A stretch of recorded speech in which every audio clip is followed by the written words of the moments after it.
Welcome to the channel. Today we're working on an 11 by 14 panel, which I have already done an underpainting on with some burnt sienna.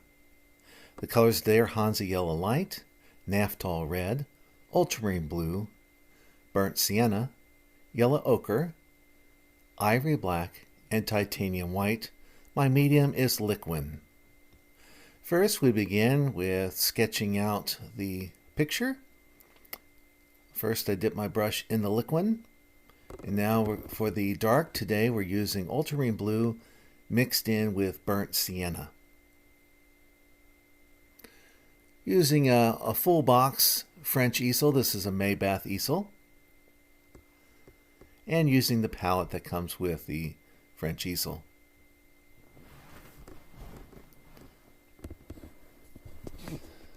The brushes I'm using are hog bristle brushes. They are all flats.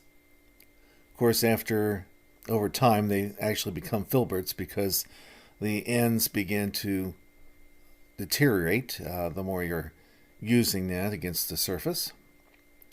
I'm just getting some things ready. I should have done it earlier, but I use paper towels with the little bungee cord, and I will set that up on the side of the easel.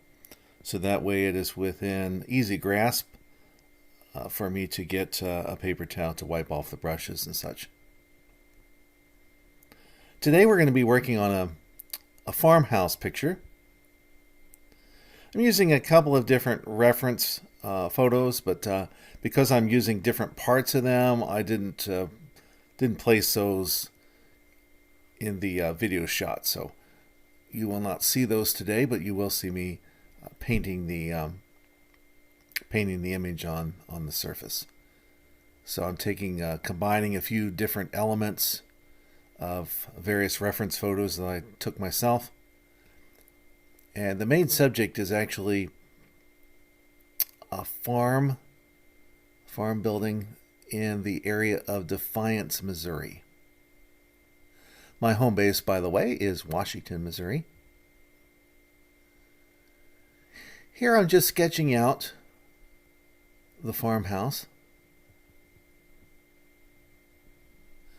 Nice thing about oils, and all these colors are oils today, is that it's very forgiving.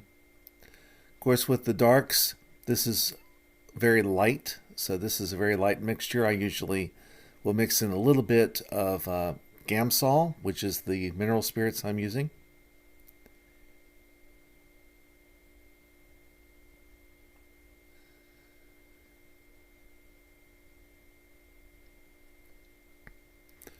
There's a little gable on this farmhouse. Now, the buildings I like most are buildings that actually look like they're deteriorating. That way, we don't have to be so concerned about every line having to be super straight, super accurate. And I just think that it makes for a better painting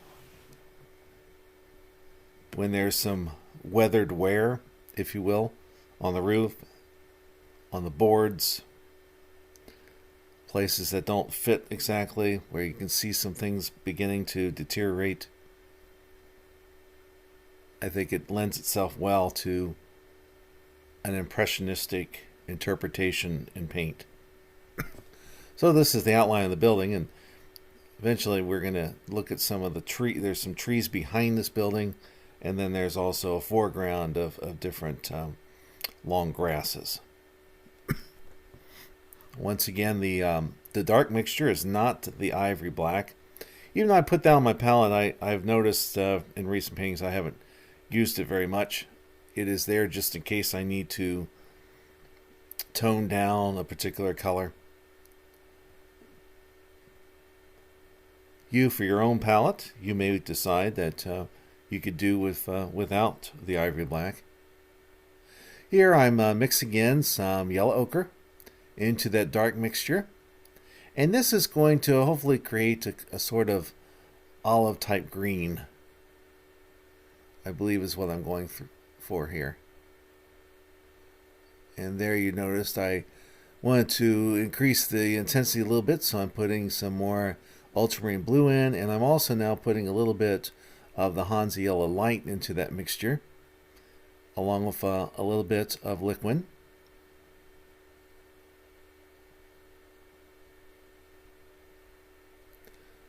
The size of my brush, I believe that this is a number 8. It's either an 8 or a 6. And of course, keep in mind that the sizes don't necessarily mean a whole lot. The brand usually puts a size on it, but that's not very consistent between brands. The brand that I am using today is made by Princeton.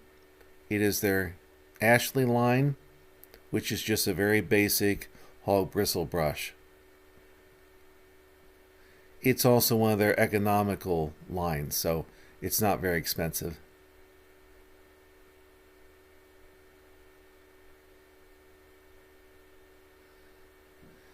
So here, just sketching in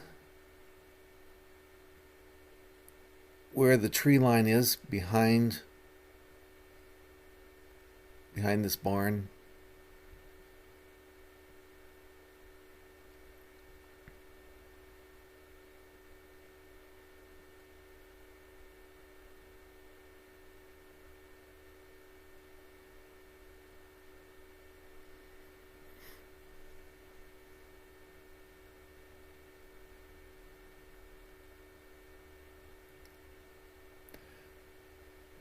This portion of the painting is what we would call a block-in.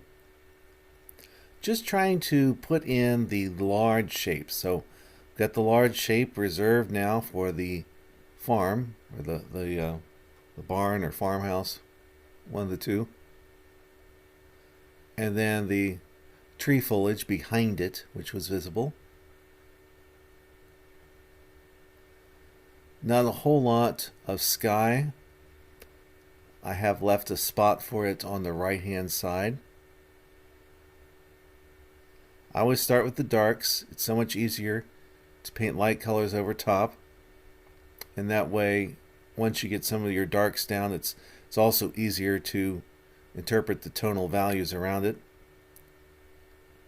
I have stained the whole panel, and it's been dried already, with just a little bit of burnt sienna, so that way it's not a white that's staring at me, which is especially important if you're doing outdoor painting or painting in plein air.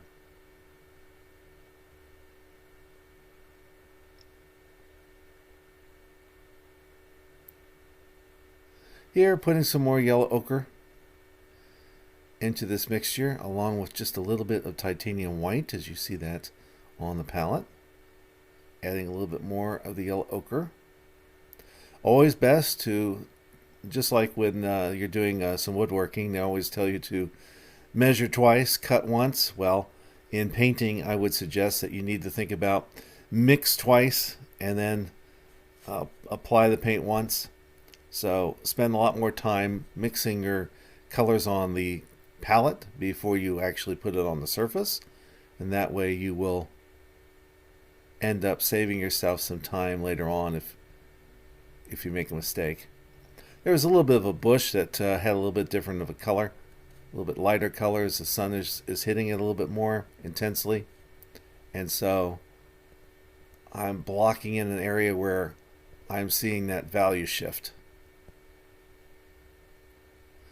I'm also seeing the same color in some of the foreground grasses, and so I've determined now that for this block-in, that this would be a great color to put down first, and then I can always go back in with some darker darks as well as some lighter lights in this foreground area. Sorry, sometimes getting in the way of the camera shot there in order to apply the paint on the canvas. Notice I'm not really worried. I'm not worried about any detail at this point. All I'm trying to do is cover the canvas with some broad strokes. Getting that area all filled in will help.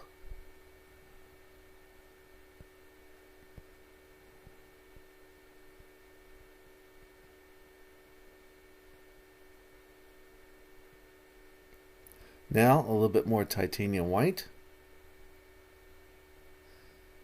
Now some yellow ochre.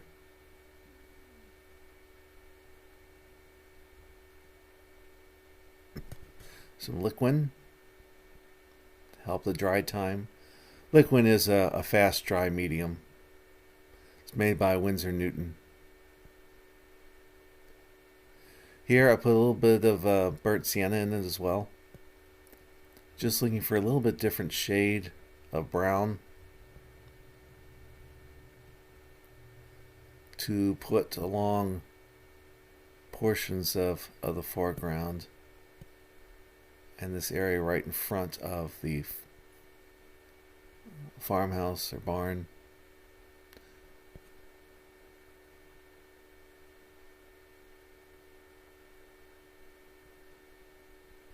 I wasn't quite clear whether this was an actual barn or if it's also a house attached to. It was difficult to kind of tell whether or not that was the case.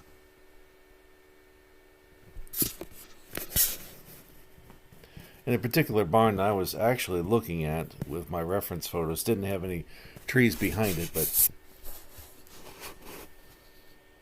I've co-opted another reference photo to add that element in because I felt it was needed in this painting. Here, just kind of covering some other portions.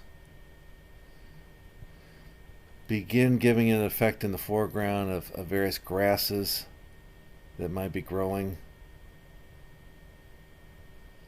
that are certainly closer to the viewer.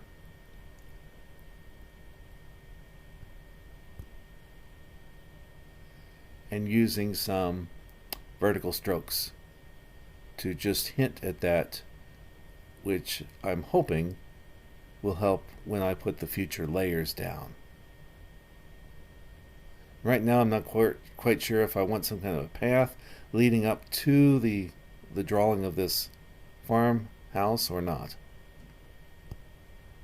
But like I mentioned with oils, you have plenty of room to make adjustments and changes as needed.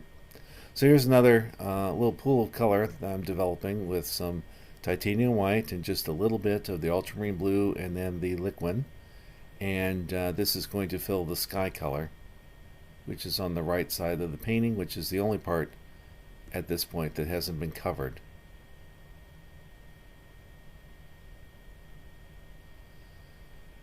And of course, when you're painting sky, the sky is usually going to be the lightest light, other than a few highlights in your painting. Today, of course, this painting is not about the sky. It's not about the trees or the foliage or the foreground. It's all about the barn. And I would include, of course, the effect of light on the barn is what we're really after.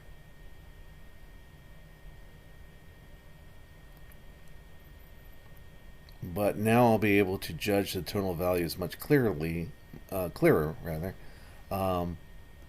I've completed this block in. And here I want the brush strokes to show, so I'm not very picky about it. You notice I'm varying the brush strokes here.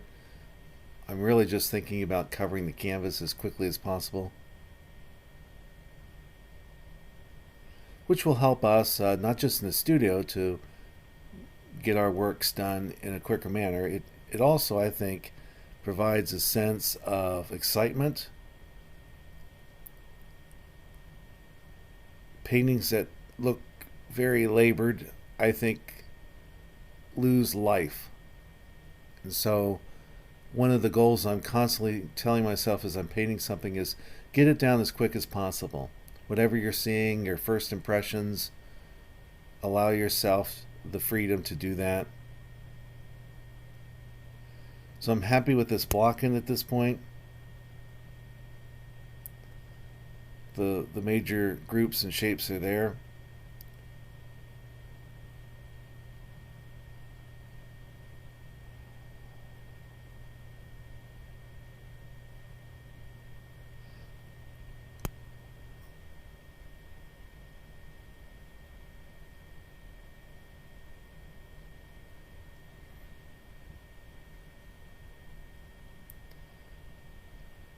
burnt sienna, titanium white,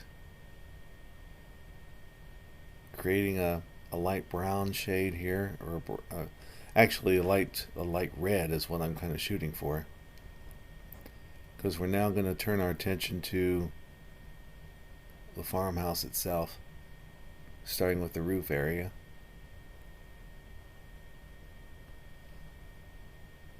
Once again, I'm just telling myself I want to get a shade down. I can always modify it later. Trying to get a sense of these panels that are on the roof. This is like I said, an older building, so there are places where you can tell that time has taken away some of the original color. It's been beaten by the sun and by the elements. And for now, I just want to get this sense of it sloping down towards us. And so the brush strokes were all vertical. Here, once again, another mixture of titanium white. A little bit of that brown color. A little bit lighter this time. And cut back into that black line I had established earlier. There is certainly a shade or a shadow underneath that roof ledge. And then for the walls of this farmhouse, we're using horizontal strokes with this lighter color, where I am seeing in the reference photos and in my memory how the sun was providing more light to certain areas of the front of this farmhouse than others.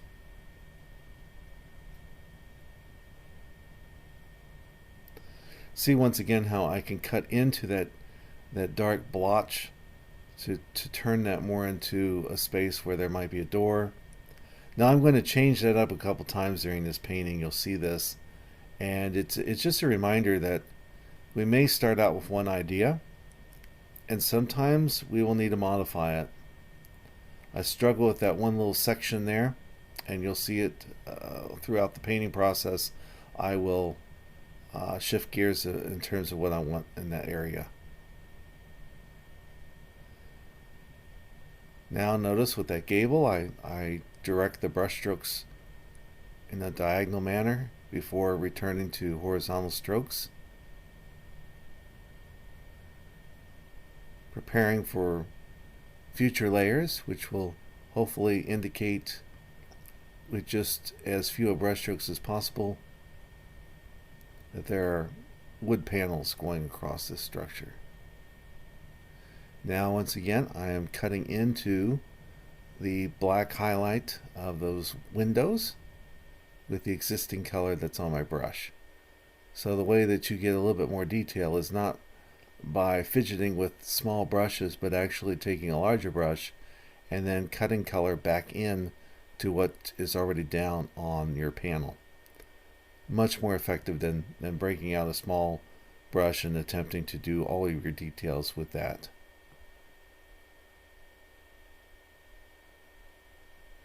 And of course, as I may have told you before in some other videos, if you watch some of the other ones, and I do encourage you to do that, I am an impressionistic painter. By the way, at this portion of the video, it might be a good place to remind you that if you have not subscribed to my channel, I would certainly appreciate it if you did. If you like the content of these painting demos, please give a thumbs up, subscribe to the channel. That would be a tremendous help to me. I also sell these paintings online, and more information about that is always available on my website at www.davidwpoe, that's POE.com. And from there, there'll be a notice of where I'm selling those paintings at that particular moment.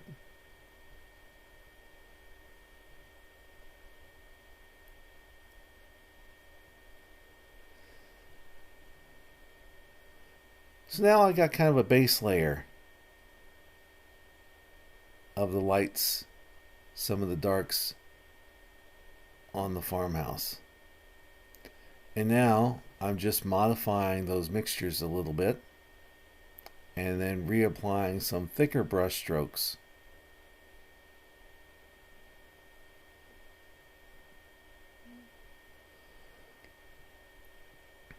A little bit of a chimney on the very top of that roof, so I'm going to block that in now. And notice, it's still a number 6 or a number 8 brush. I didn't have to go down to a small brush. In fact, most of the time in this painting, I've got 2 brushes here. One that has my darkest darks, and the other one that's dedicated to more of the lights. And that's simply for convenience. This way I can just use a paper towel to wipe things off. I don't have to constantly use Gamsol mineral spirits in order to clean my brushes. Now here I'm working on a little bit of a brighter red, and now I'm dulling it down. So this is Naphthol red, and then I'm adding in some burnt sienna. I'm also adding in some Hansa yellow light, a little bit of titanium white to produce this particular shade. Adding some liquid, and you can kind of see that color on my brush. From time to time I get up so that I can take a look at the painting from across the room to make sure that it's reading correctly. Sometimes if you're trying to make a painting look correct and you're right on top of it, it's not actually an accurate description of what the viewer is going to see. You have to get up and view it from different distances away. So here, just putting in this red shade, which is a much closer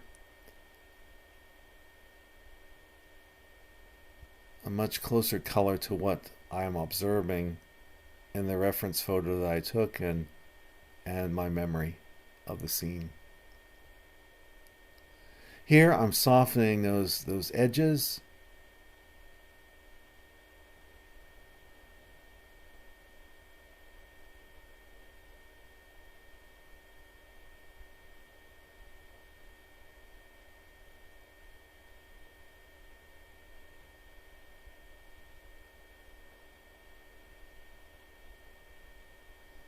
Once again, picking up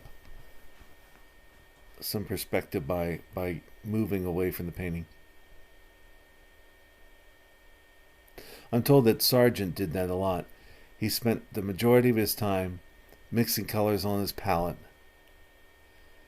and sometimes would walk back and forth just to put one stroke of the brush on the canvas.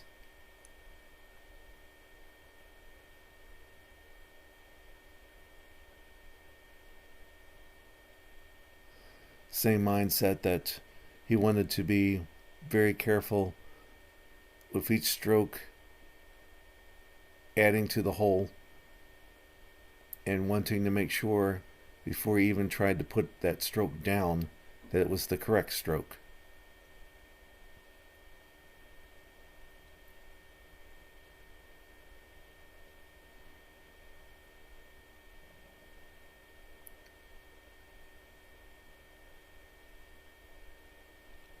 Different roof line on that portion of the farmhouse, and so trying to get that sketched in.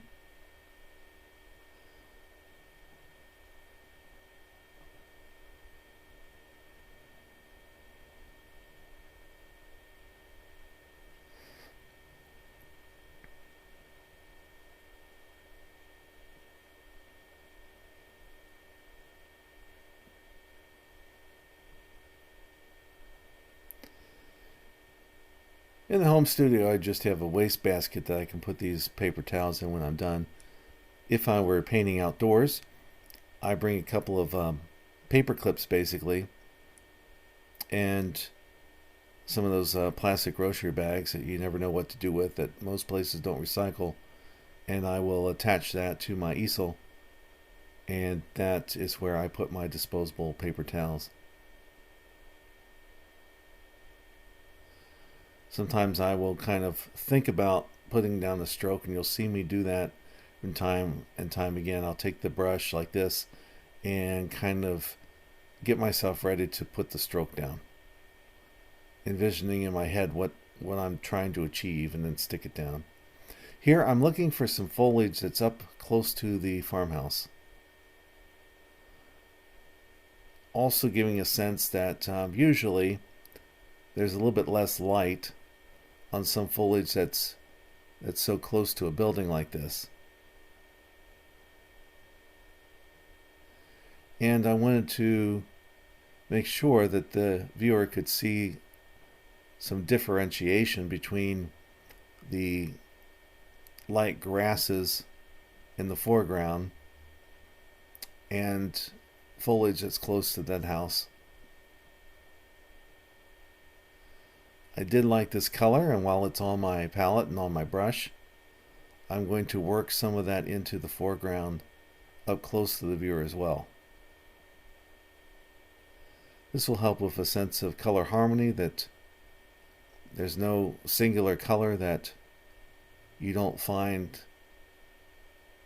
in other parts of the painting. Sometimes if you were to put a really bright stroke of red and that color doesn't appear anywhere else in the painting, it can look odd, or at least it becomes such a distraction to everything else in the painting that will become the only highlight that the viewer is really focused on. So if you have a particular color that you're using in one portion of the painting, it's always a good idea to try to find some other places that you can use that same color,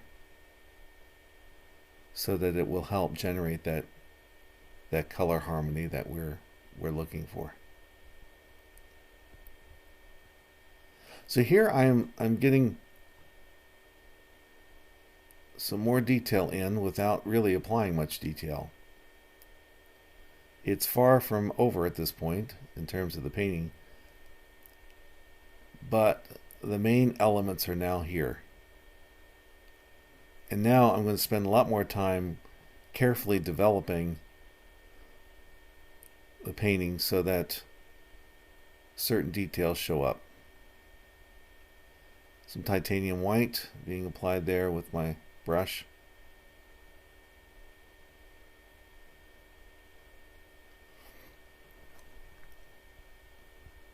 Reaching across for some Hansa yellow light.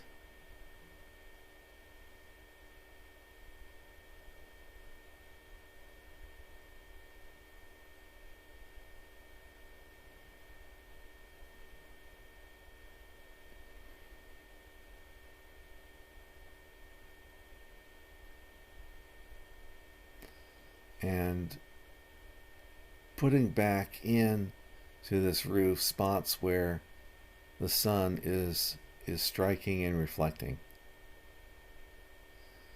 Now notice something. That color looks very light, but if you were actually to compare that to straight titanium out of a tube, you would be surprised at how dark this color is that I'm actually applying. And that's what I mean is the benefit of painting from darks to lights. Then your tonal judgments become much easier.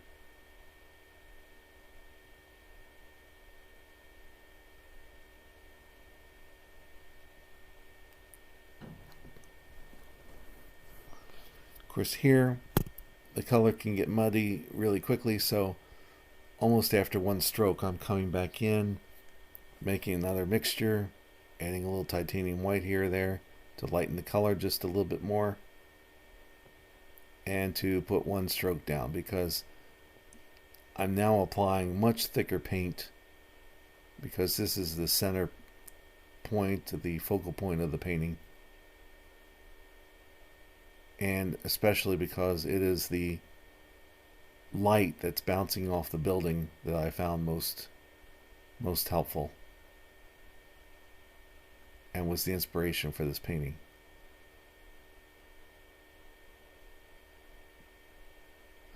Of course, most of these boards on the farmhouse are running horizontally, and so several of those strokes were horizontal strokes, indicating sort of where the boards connect to one another.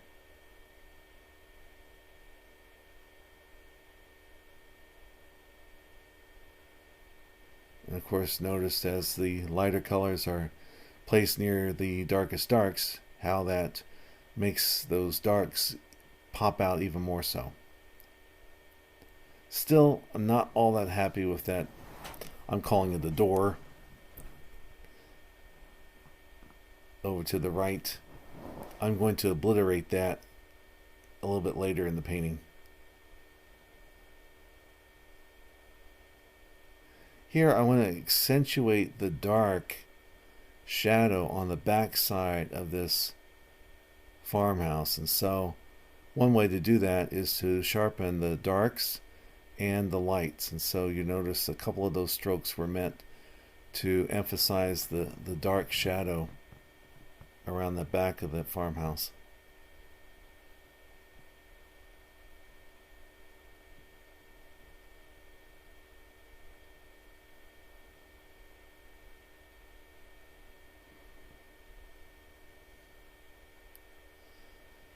I didn't show you mixing, but it's basically just the same color that I was using as a highlight. Now I'm using it on the front of this farmhouse.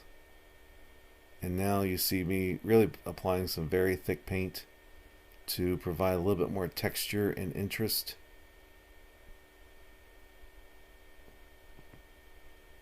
Basically kind of screaming to the viewer, here's where I want you to look. Here's where the light shining on the side of this building is most intense.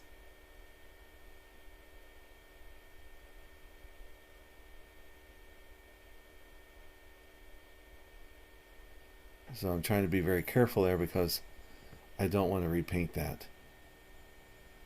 And now you notice that there's a kind of blending together there. It's not a big tonal difference, but it's just enough to indicate where the shadow is and where the lights are. Here I'm cutting back into some of the shapes on the roof line to take away some of the definite edges.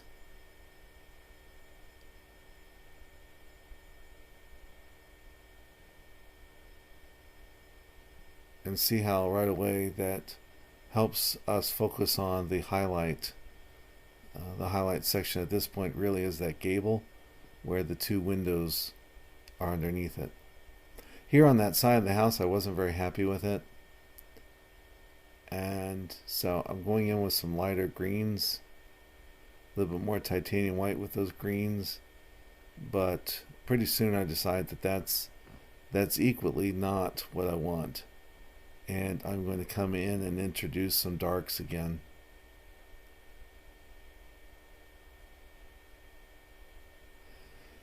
Here I'm adding some ultramarine blue, some Hansa yellow light, some burnt sienna, some yellow ochre to create this darker green.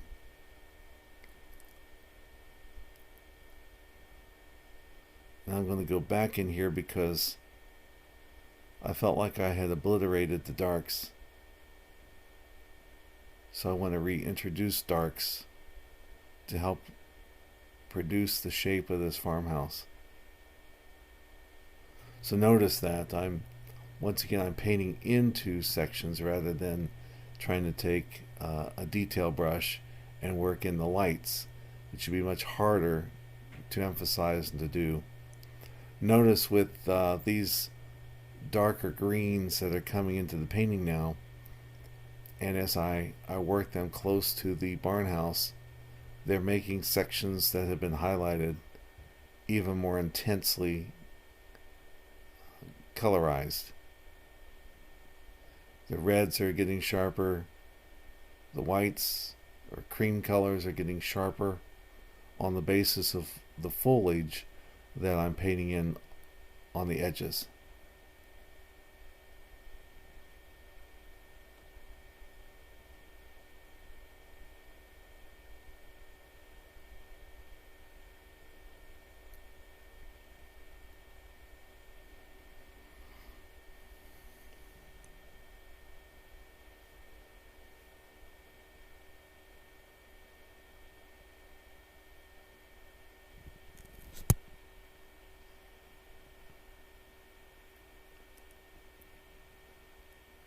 And sometimes that will happen. I'll clean off the brush and then I'll see another place where I actually want to include that same color, like right there at that edge, to call forth the building more.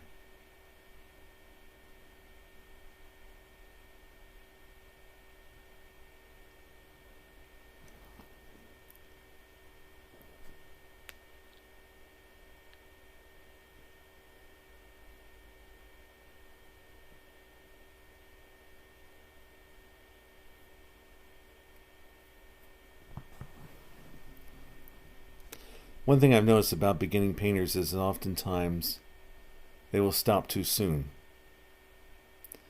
In other words, even at this stage where there's some detail and there's obviously the surface of the painting has been covered in oils, now's the time to create even thicker mixtures of color that will create more texture and also provide more variety. And so while you might think, oh, I didn't get the green as well as I wanted to on the first pass, that actually can be a help, because now as I apply a different shade of green or go back into it, it's merging with what's been down there before. And as it merges, it creates some lusher brush strokes. So I'm trying to make sure that the brush strokes I'm putting in each time are rather loose, and varying the style, intensity, the stroke, so that it doesn't become boring and monotonous. See, I rather think that this building right now is much more interesting than if it looked very realistic. And if you squint a little bit, I think you can tell that even more so. Now, I'm still not happy with the right section of the farmhouse, and I'm going to do a little scraping at some point, and you'll see me do that.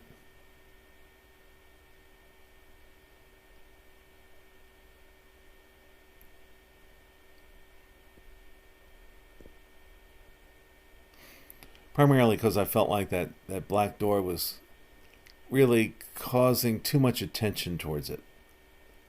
And I really wanted the focal point to become the gabled section with that shadowed front wall that you see there with the two windows. That's where my attention is really going to at this point in the painting, and I think I'm going to stick with that as the focal point, even though it may be slightly in almost the very center of the painting. That's usually a no-no, but you can get away with it, and I think I do in this particular painting.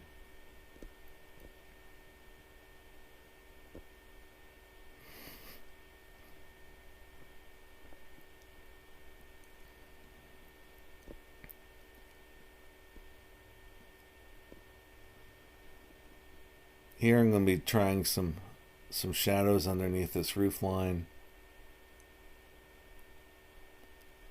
Some of these strokes will stay for the final painting, even after I do some scraping out.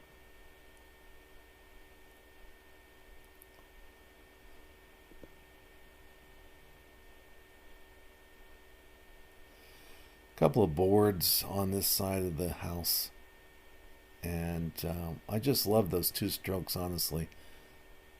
To me, that's the biggest highlight there, is that those two darker strokes intensified the shading of the front area gable by those two windows. There was also a little chimney over here on the side. And while I didn't want it to command too much interest, I do want to suggest the shape that I saw to give a little bit more variety along this wall.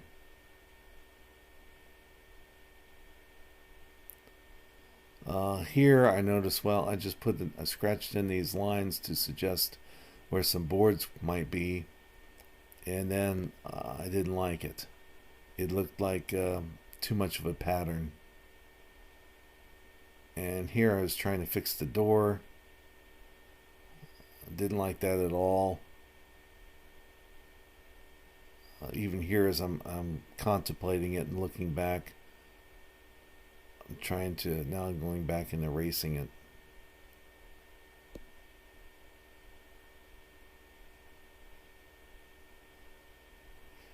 And you will find yourself doing that from time to time, going back in to a certain section of the painting over and over again.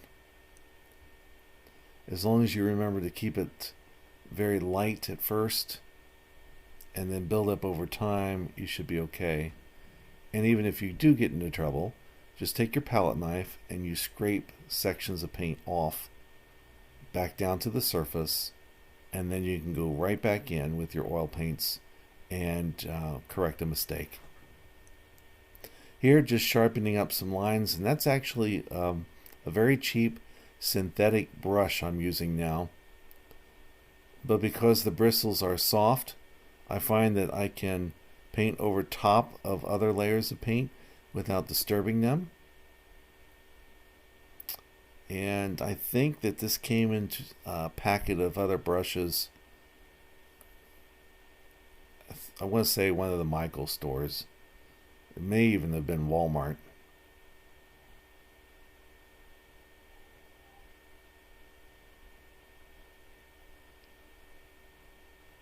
I don't know how long this brush will actually last because it is so cheap, but you do find sometimes that while expensive brushes usually are worth their weight, in other words, they're worth the expense because they will last a long time. Sometimes what I want is the unpredictability of a bad brush. Does that make sense? In other words, by painting with some cheap brushes or brushes that have been really worn out, you get an unpredictable stroke. And oftentimes it is the unpredictable stroke that ends up being just a wonderful feature or element of a painting, because it is so unique. It is so out of the ordinary. It captures your eye in a way that a very mechanical stroke or a very chiseled stroke is not going to do. Here, getting my focal point again and taking a look at how it looks from a distance to figure out what else do I need to do to this. Still quite a bit of painting to do. Now here, another mixture.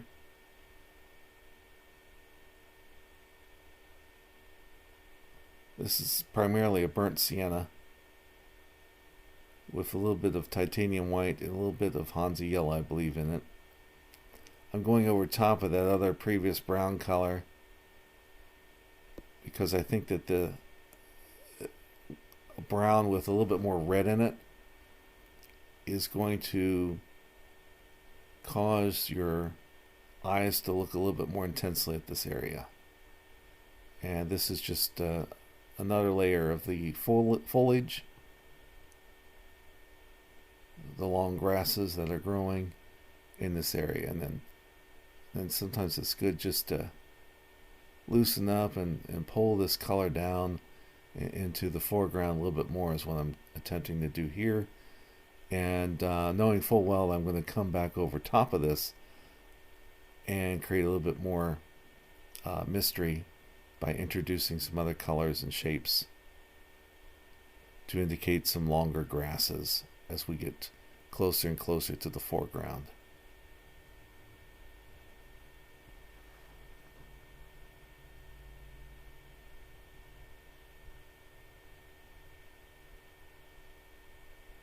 So here I'm basically creating a lot of detail without any detail. Those are just some shapes that I saw. But the mind takes that and begins reading it as, oh, that could be tall grasses. It could be wheat growing. It could be different plants growing in this space. Here, broad strokes again, more of a yellowish brown. Introducing a little bit of yellow ochre into the burnt sienna.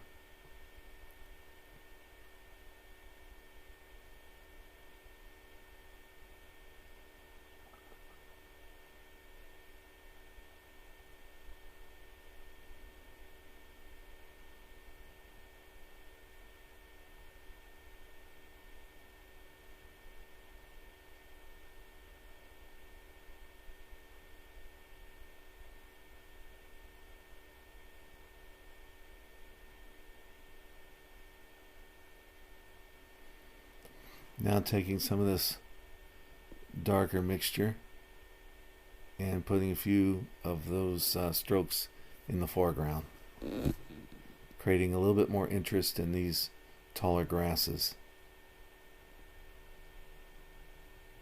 and then taking it completely off of my paintbrush with the paper towels.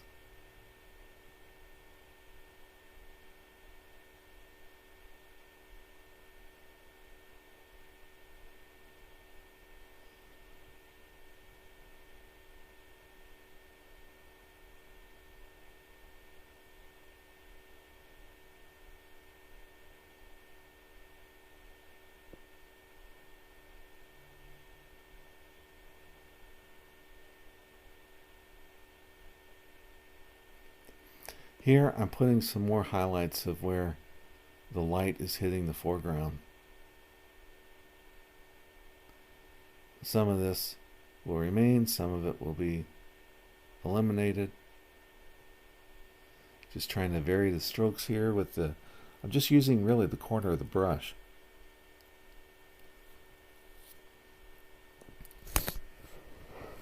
Excuse me.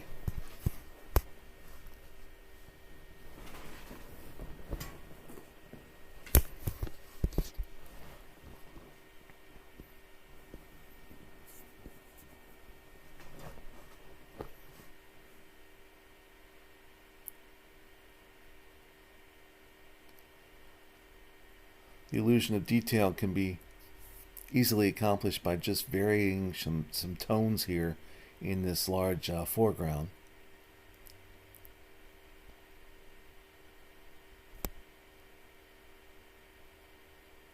And then mixing in some darkers, or sometimes I've started with very dark colors and then added the lights on top of that. Here, you've noticed me doing a various assortment of things, adding some darks, adding more lights, adding some darks back into it. But oil is very forgiving in that regard, and I could always take my palette knife, like I said, and scrape a whole section if I felt that I needed to change something more.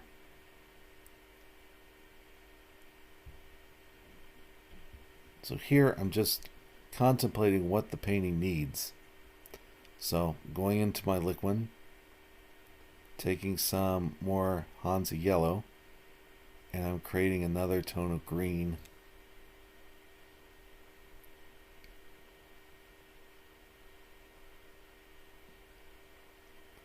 And with this synthetic bristle brush, a cheap one, I would say it's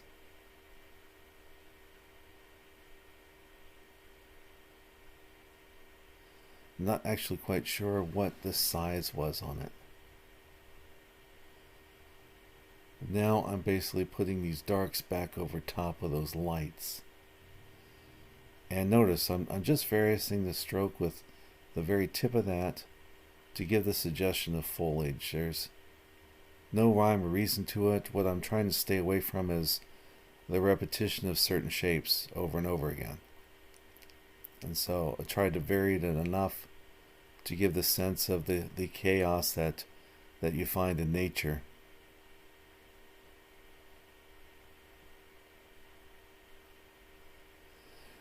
Now adding a little bit of straight yellow. This is almost straight Hansa yellow light from the tube.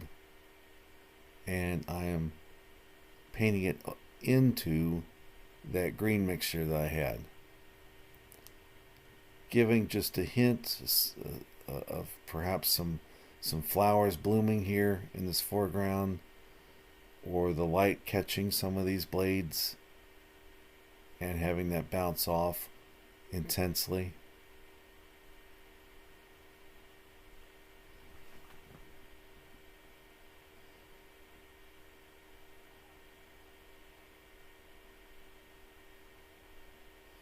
Now you notice there's no path. I decided not to do a path leading up there, but I do believe that how I did some of those darker browns close to the house and the lighter browns sort of hints at coming up this hillside and seeing this kind of tucked back in the woods. And I don't believe that the foliage I painted in the foreground is actually any kind of hindrance to getting to the building itself. I think it just suggests the kind of abandonment of this building that I was trying to convey. That while it's not going to be easy to get to this place, there is something still rather inviting about it.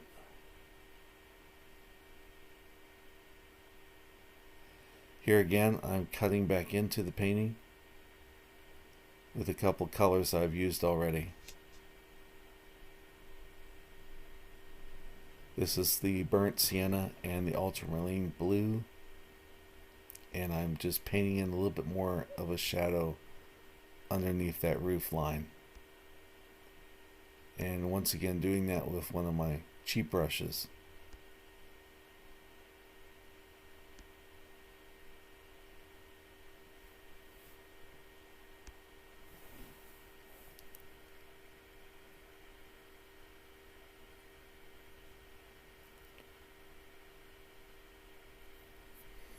And sometimes you can straighten it up. What I'm doing now is just I was taking a dry brush on that. Now I'm adding that dark mixture. So this is not ivory black. This is the ultramarine blue and the burnt sienna mixture.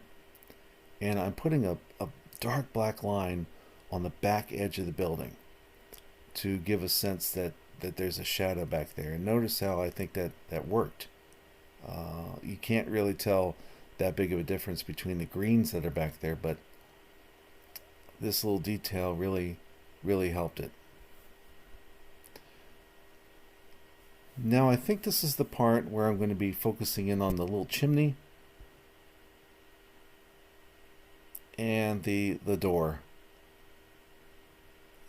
And you're going to see me fuss with it for a little bit before I settle in on a shape and color that I find satisfying.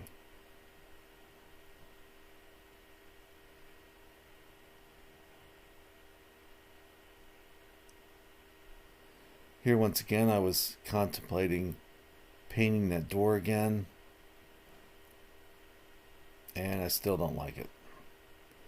I feel like it is competing with the two windows on the front, or the side rather, of this farmhouse.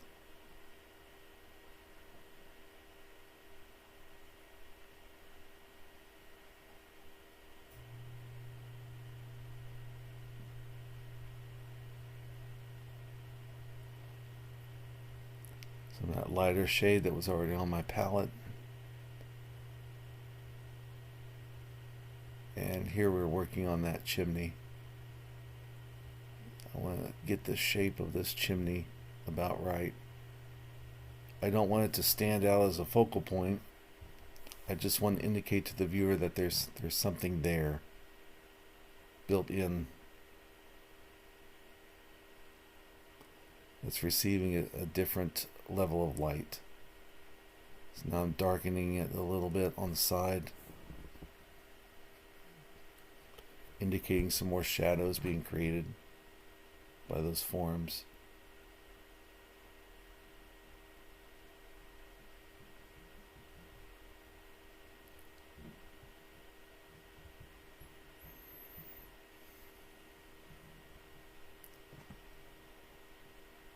I find that if you paint buildings that are too perfect, those are paintings that are unsellable.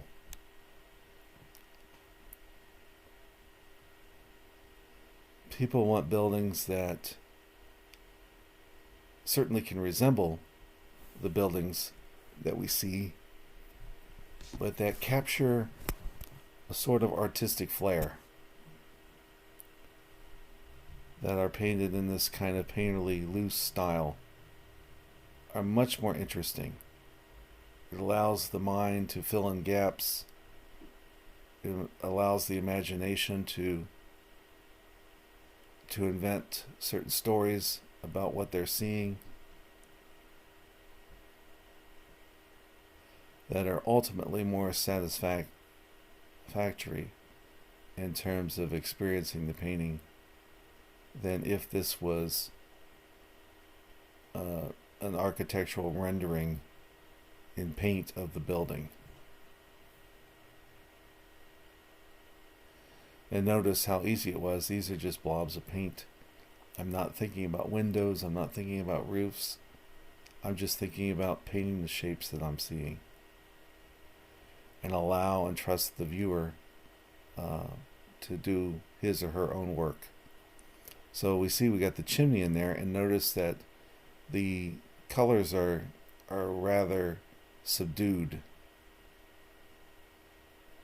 You can make out that the chimney is breaking up the line on the roof top, that there are areas that are a little bit more shaded than others.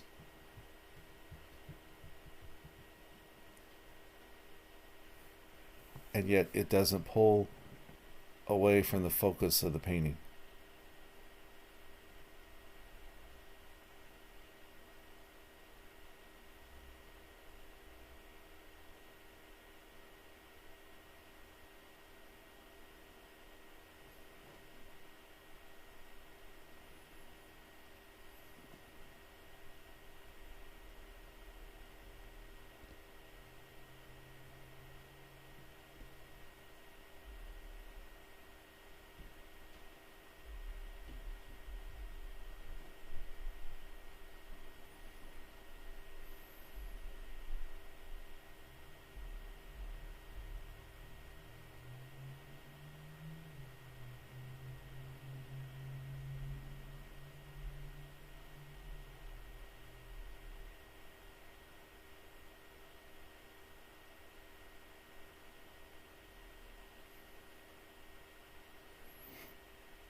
By the way, this might be a good time to let you know I've started a Patreon page.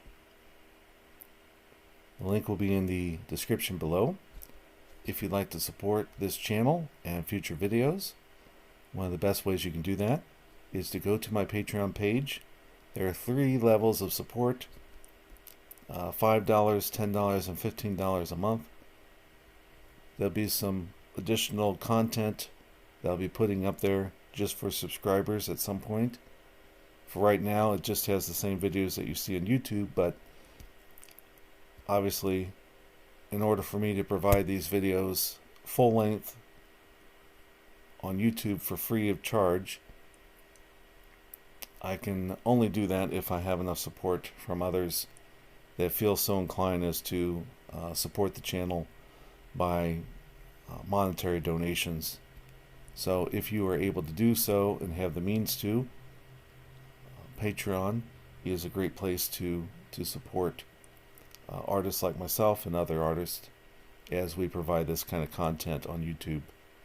As you may know or may not know, even when channels are monetized, they don't make a lot of money on YouTube. It's often pennies per view.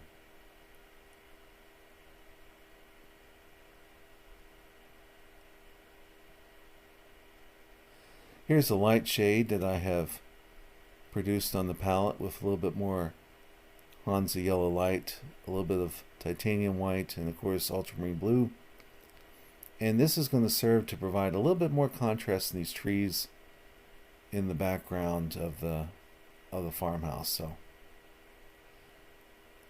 cutting back into the tops of these trees with this color, indicating where the light is kind of trying to shine through, where the trees are a little thinner, and trying to be as natural and uncharacteristic as possible, so it has the illusion of detail and realism along these edges of the tree.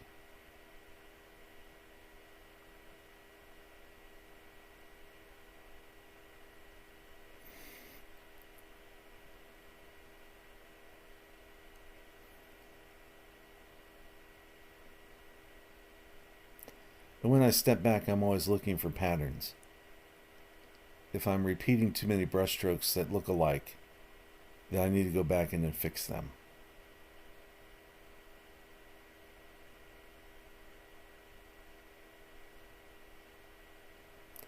So at this stage in the painting, I'm pretty happy with everything, with one exception, and that is where the door is.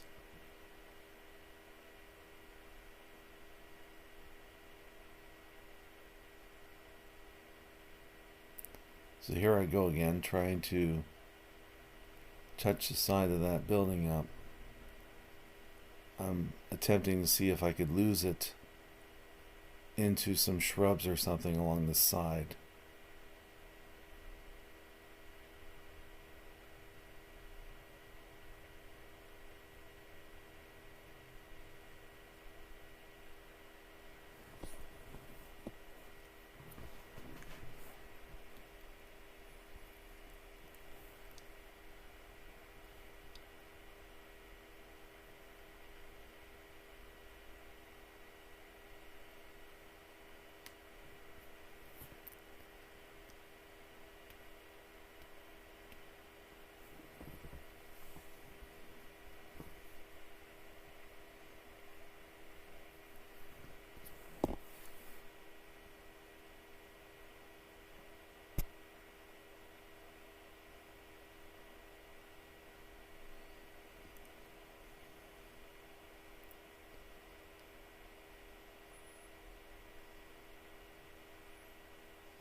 Here I was thinking it's not terrible. I'm getting up to take a look at it.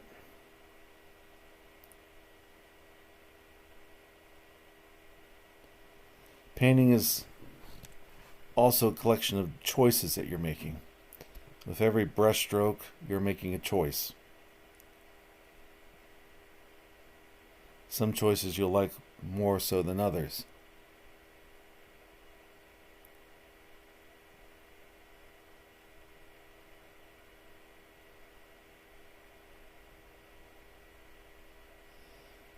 Here I was trying to introduce a few detail strokes indicating boards in this area of the farmhouse, but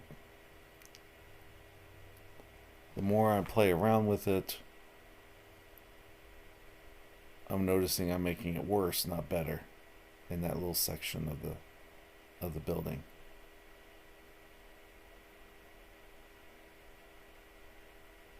Basically erasing it with my finger. Sometimes your finger can be a great tool. Who doesn't like to finger paint?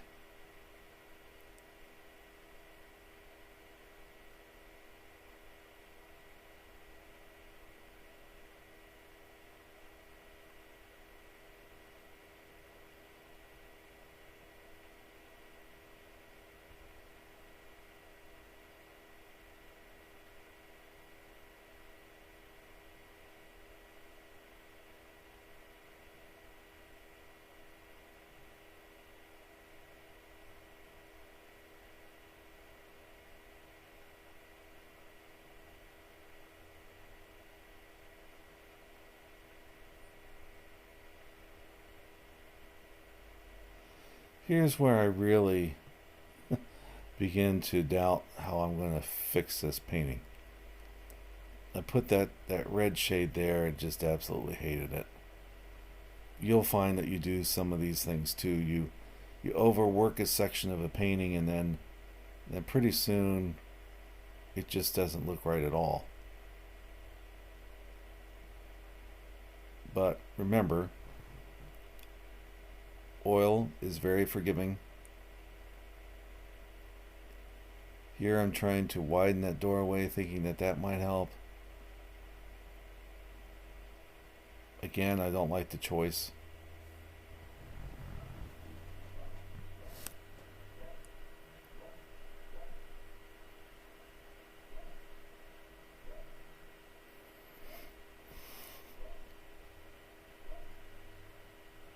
And as I stand back, I like all the other sections of the painting, and was very pleased with how everything is turning out, with the exception of this sort of overflow room.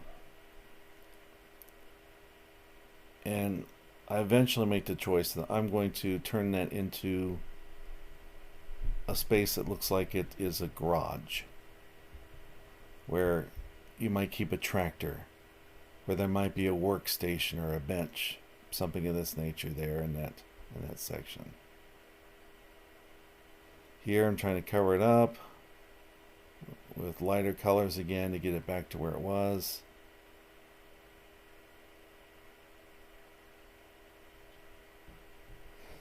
I actually forgot how much time I spent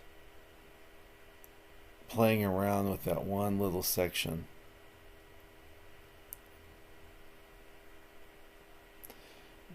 You will have numerous paintings in which this happens to you,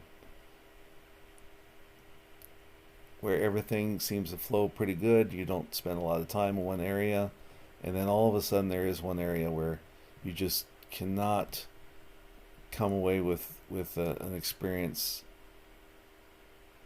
of the strokes that you're wanting. Sometimes you will actually destroy the entire painting because you've labored too long and hard on one little section.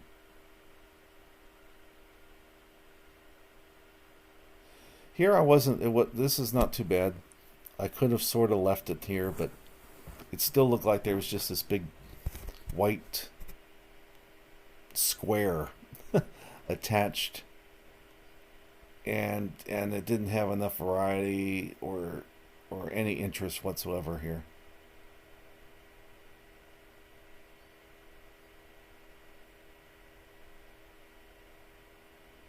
And so now I'm really destroying it.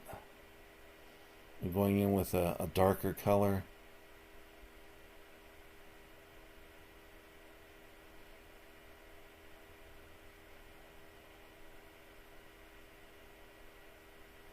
So now I want to give you the idea that this is a space that goes back,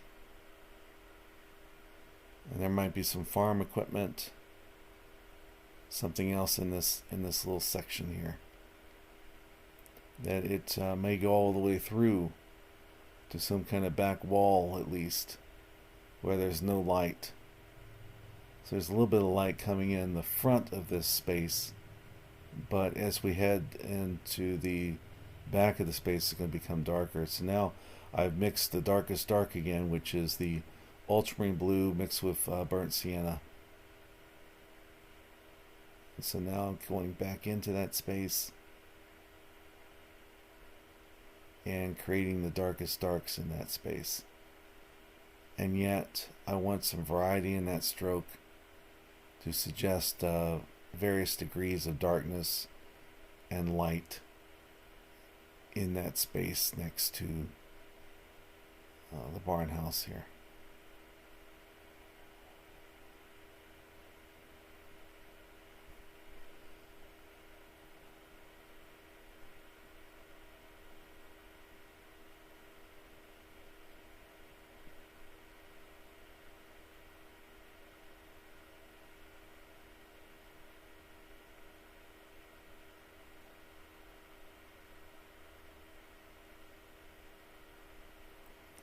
Here I'm going in with the lighter color and reestablishing a pillar there, so you see something actually holding up that section of roof.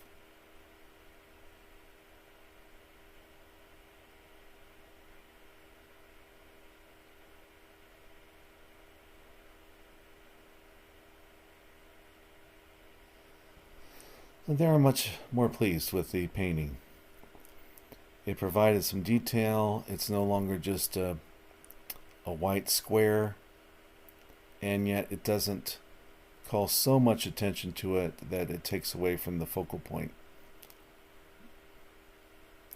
I would call this composition an O composition, referencing Edgar Payne, in that I'm taking you basically to the center of the painting and having you explore in a circular motion. And I'm using intentionally some of the brighter colors of the greens in the background trees, and then the yellow flowers to indicate that. And now what's left for me to do is I think you'll see me pick up one of the erasers where I'll carve back into it with my name. You'll want to usually do that on the right hand side, because we, in the English world at least, read from left to right. A couple of quick reminders as we're wrapping things up today. I am going to go back in with a little bit of details. This is some liquid and some of that darker mixture of ultramarine blue and burnt sienna, and I'm going to put some shrubs in here.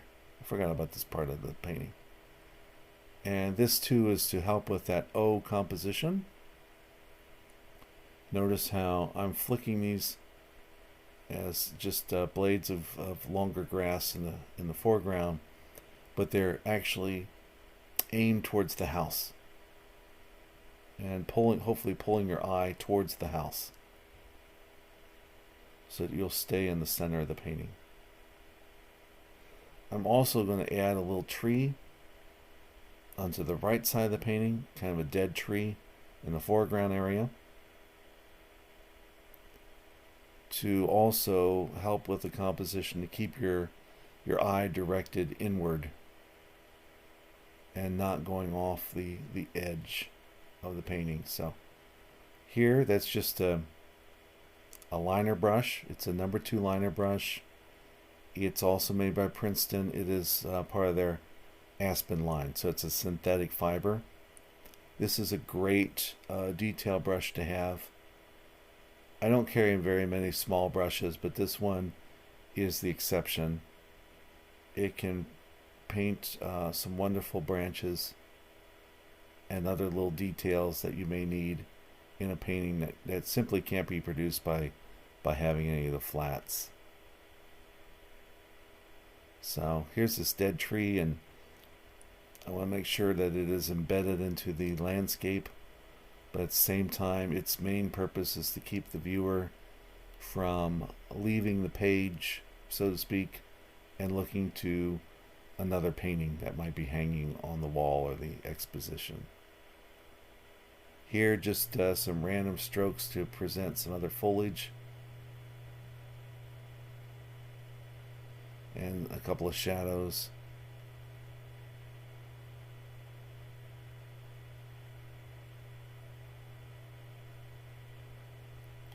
Once again, aiding the composition to keep you into a certain section of viewing. Here, just making sure that those roots look like they're attached to the earth and not floating on top of it. Notice I don't have to do a lot of details with that dead tree. A few marks here and there allow the line to kind of disappear, and it looks good. Here I'm taking the brush and just practicing where I might put something else before I get to the page, but at this point I feel like it may be done. Taking another quick look at it, I'll make just a couple of quick adjustments, and then our painting session will be finished today with my signature.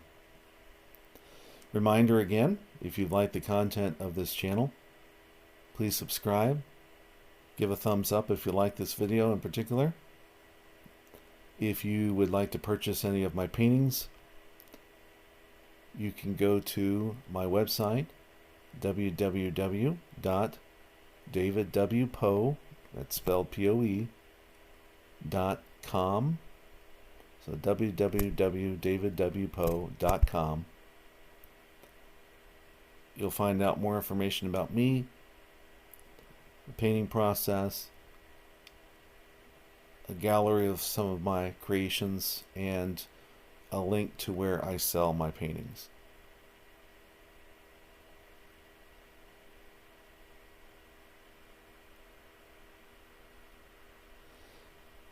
If you have suggestions, you can always ask a question in the comments below. I always answer the questions I receive as soon as I possibly can. Here I am signing my name with an eraser, stepping back so you can see the final picture painting today on the 11 by 14 canvas panel. Thank you so much for watching, and I will see you again in the next video.